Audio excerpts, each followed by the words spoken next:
Benjamin. Qui est Maitreya et pourquoi l'appelez-vous l'instructeur mondial? Maitreya est le leader d'un groupe d'individus hautement évolués qu'on appelle maître de sagesse ou seigneur de compassion.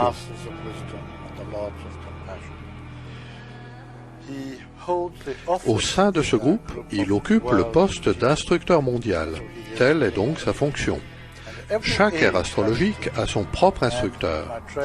Avant notre ère, Maitreya s'est manifesté par l'intermédiaire de différents individus qui ont été les instructeurs de leur époque.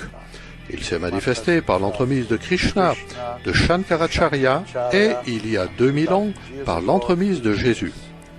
De son baptême à sa crucifixion, Jésus a été adombré par la conscience de Maitreya, qui incarne ce que nous appelons le principe christique, la conscience du Christ.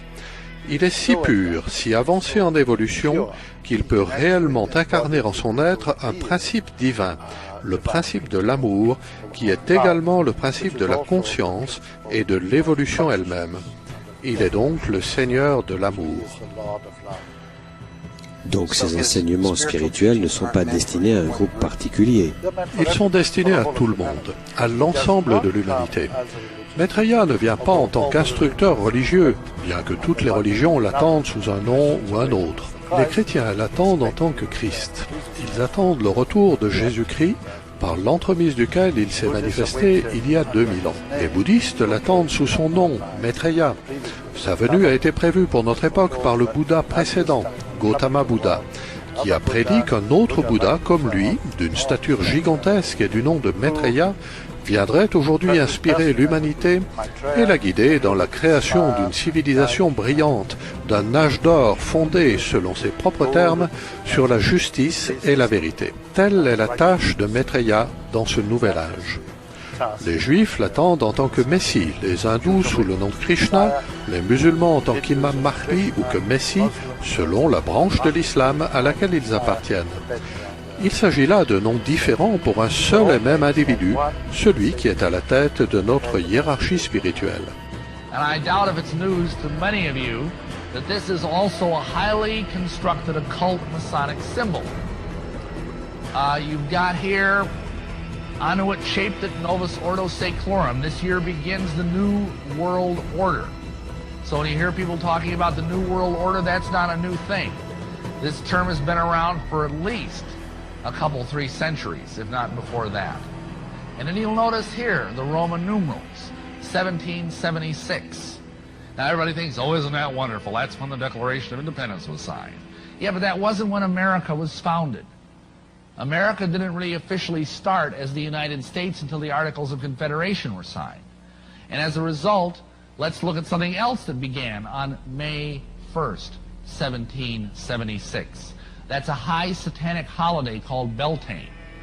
And that is the beginning of the Illuminati. That is what was started, a new world order in 1776.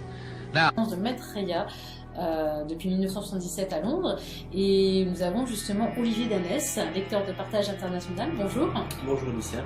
Qui justement va nous expliquer un petit peu cette émission, en quoi ça consiste. Et oui, l'idée c'est peut-être de rappeler très brièvement qui est Maitreya. C'est un maître de sagesse, mais qu'est-ce qu'un maître de sagesse? D'où viennent ces informations, de l'existence de ces êtres-là, et d'essayer d'illustrer leur présence en racontant ce qui s'est passé à partir de 1977 à Londres, lorsque Maitreya s'y est installé, et que des informations sont parvenues au public, alors via la revue Partage International par la suite, mais via des conférences de Benjamin Crème, qui était Maitreya avait dit de lui que c'était son ambassadeur itinérant, et donc il donnait des conférences à l'époque à Londres, et puis pour présenter, annoncer en fait l'arrivée de Maitreya à Londres, et annoncer le rôle que Maitreya aurait dans le futur pour l'humanité.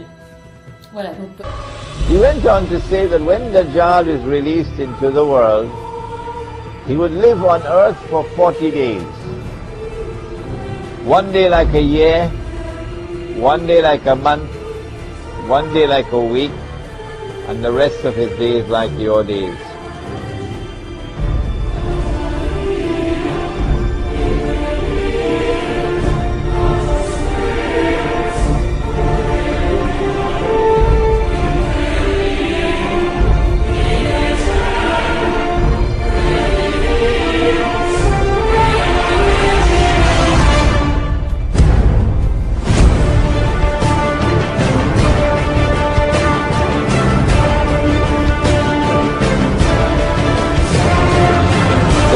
dollar was in a day, which is like a year, Britain was in 1040.